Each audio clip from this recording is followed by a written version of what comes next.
Ibu Bapa dan saudara-saudara yang diberkati oleh Tuhan Yesus Kristus. Kembali lagi kita akan disapa oleh firman Tuhan pada malam hari ini dalam Night Call Departemen Pelayanan dan Kesaksian GPIB. Perkenalkan, saya Pendeta Immanuel Kristantio Nugroho, Pendeta Jemaat GPIB Efrata Padang, Bajem Rafflesia Bengkulu. Baik Ibu Bapak, sebelum kita bersama-sama membaca firman Tuhan dari 2 Raja-Raja pasal 18 ayat 9 sampai 12, kita bersatu di dalam doa, mohon bimbingan Roh Kudus. Tuhan Allah Bapa, kami yang bertata dalam kerajaan surga pada malam hari ini ya Tuhan, sebelum kami istirahat, kembali lagi kami mau disapa oleh kebenaran firman-Mu, kami bersama-sama membaca dan merenungkan firman-Mu pada saat ini, sehingga firman-Mu ini ya Tuhan selalu menjadi kekuatan iman di dalam kami menjalani kehidupan kami. Di dalam nama Yesus Kristus kami berdoa. Amin.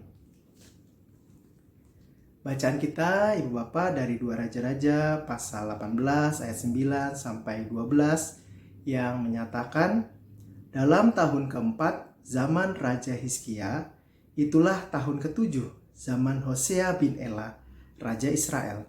Majulah Salmaneser, Raja Asyur, menyerang Samaria dan mengepungnya.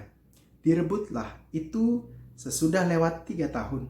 Dalam tahun ke-6 zaman Hizkia, itulah tahun ke-9 zaman Hosea Raja Israel, direbutlah Samaria. Raja Asyur mengangkut orang Israel ke dalam pembuangan ke Asyur dan menempatkan mereka di Halah, pada sungai Habor, yakni sungai negeri Gozan, dan di kota-kota orang Madai.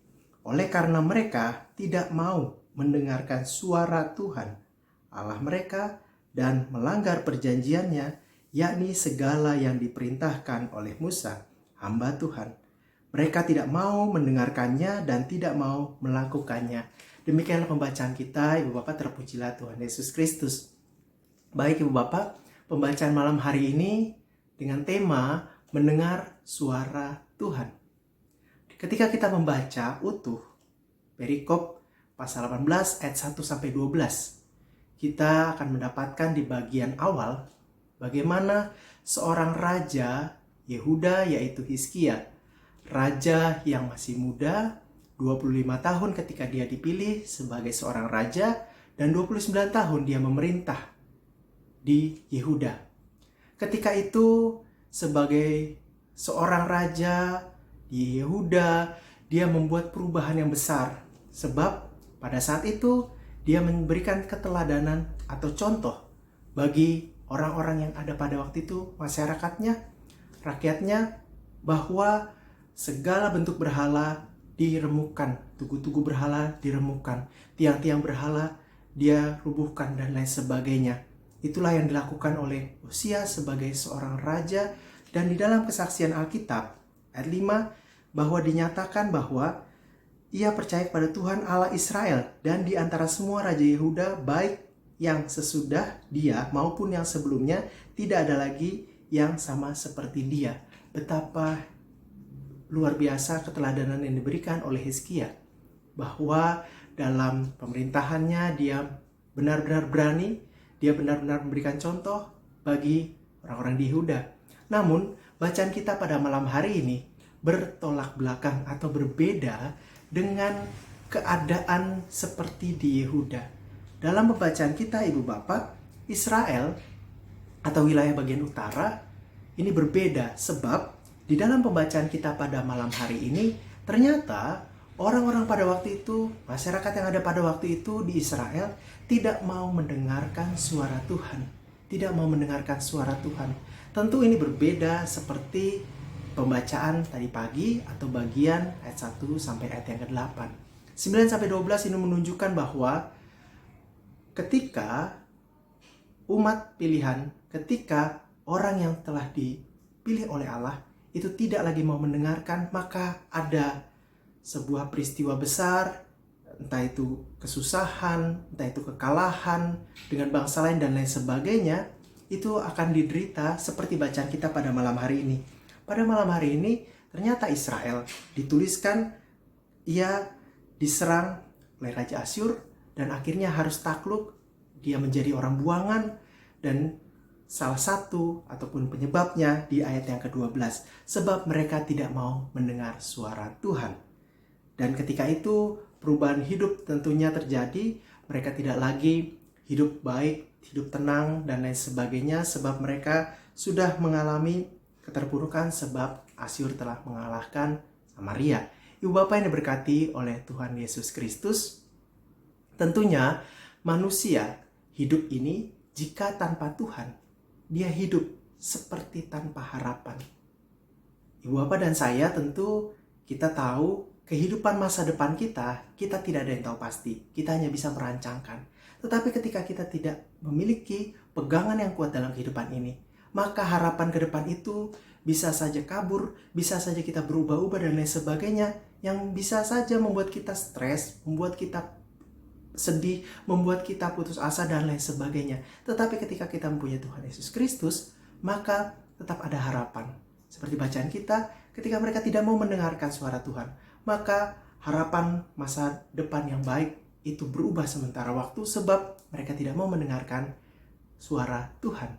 Tentu Ibu Bapak kita tahu bersama bagaimana kehidupan Ibu Bapak dan saya ketika kita tidak dijaga, dilindungi oleh kuasa Allah, oleh Tuhan, kita tidak selalu berpegang padanya, maka fokus kita bisa saja fokus kepada diri sendiri, fokus kepada dunia ini. Kita mengejar hal-hal dunia, kita mengejar pada diri sendiri kesenangan, kecukupan dan lain sebagainya. Tetapi lupa bahwa dalam kehidupan ini kita diutus untuk bersaksi, kita diutus untuk menjadi berkat bagi banyak orang. Lalu Ibu Bapak, apalagi bacaan pada malam hari ini sebelum kita istirahat yang bisa kita dapatkan? Mendengar suara Tuhan itu akan membuat kita berhikmat. Mendengar suara Tuhan itu adalah sebuah hal yang sangat baik dalam kehidupan kita. Sebab ketika kita berhikmat, ketika Ibu Bapak, saudara-saudari, dan juga saya memiliki hikmat Tuhan, maka ketika diperhadapkan dengan sebuah pilihan yang sulit, pilihan yang mungkin membuat kita sebagai manusia tidak berdaya dan tidak tahu lagi harus seperti apa. Tetapi ketika Tuhan bekerja, kita mohon suara Tuhan, kita mohon bagaimana hikmat dari Tuhan, maka kita akan dapat memutuskan sebuah keputusan yang baik untuk masa depan. Baik itu masa depan keluarga kita, masa depan mungkin organisasi, dan masa depan apapun itu, kita yakin ketika ada hikmat Tuhan, maka pilihan yang terbaik itu dapat terjadi dalam kehidupan kita. Ibu Bapak yang diberkati oleh Tuhan Yesus Kristus, mungkin kita pernah salah langkah. Entah itu kemarin, atau 2 hari lalu, atau berapa tahun yang lalu, dan seterusnya. Mungkin kita pernah salah langkah. Karena keputusan yang kita dasari, ternyata pada saat itu bukan didasarkan oleh firman Tuhan ataupun melalui suara Tuhan.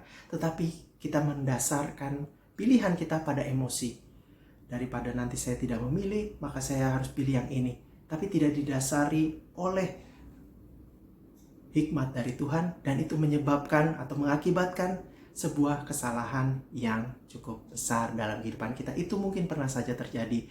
Tentunya masa lalu itu menjadi sebuah pelajaran bagi kita semua. Seandainya kita pernah salah langkah, kita pernah salah memutuskan, maka mulai saat ini kita kembali lagi diingatkan untuk belajar bersama.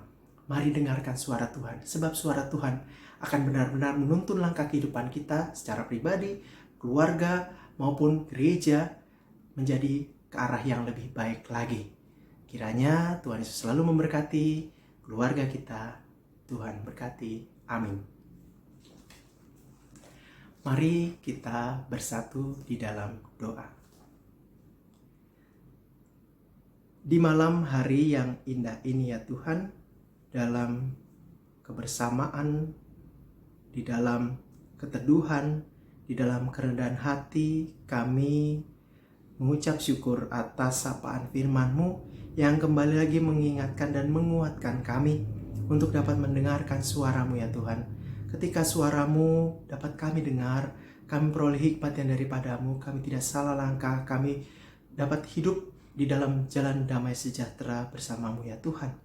Pada malam hari ini kami berdoa bagi bangsa dan negara di mana kami tinggal ya Tuhan. Berkatilah, sertailah, berilah hikmat kepada para pemimpin kami tingkat pusat maupun daerah. Berbagai permasalahan terjadi di tengah-tengah bangsa ini ya Tuhan. tidak pernah putus-putusnya masalah itu terjadi. Namun satu hal yang selalu kami yakini, bahwa setiap masalah yang muncul di tengah-tengah bangsa dan negara ini membuat bangsa dan negara ini ya Tuhan semakin lebih baik lagi, semakin dewasa. Dan di dalam keberagaman yang ada di tengah-tengah bangsa dan negara kami ini, tentunya ini menjadi sebuah kekayaan sebagai sebuah bangsa. Kami juga membawa dalam doa ya Tuhan, bagi para korban bencana alam, kiranya Kau juga boleh turut campur tangan dalam pemulihan, baik itu pemulihan pembangunan secara fisik, baik itu pemulihan juga secara psikologis ya Tuhan. Dan banyak hal yang harus dipersiapkan karena rumah mungkin ada yang hancur dan lain sebagainya, harta benda lainnya sudah hilang ya Tuhan. Kami bawa dalam doa bagi saudara-saudara terkasih kami, mari ya Tuhan, Kau boleh jaga, lindungi, berilah kesabaran, berilah kekuatan, berilah semangat selalu, sehingga di dalam masa-masa pemulihan dan pembangunan kembali itu dapat dilalui dengan baik. Kami selalu yakin dan percaya Tuhan, pertolongan-Mu tidak akan pernah terlambat. Kami juga ingin bawa dalam doa ya Tuhan, tempat tinggal di mana kami Kau utus, maupun tempat bekerja kami. Kami juga membawa dalam doa, kiranya Kau boleh memakai hidup kami menjadi saksi-Mu dimanapun kami berada. Kami juga boleh merasakan kedamaian, ketentraman di mana kami tinggal. Kami tahu juga ya Tuhan, karena di lingkungan tempat tinggal kami yang beraneka ragam karakter, latar belakang suku, agama, dan lain sebagainya Tuhan, itu bisa saja membuat perbedaan satu dengan yang lain.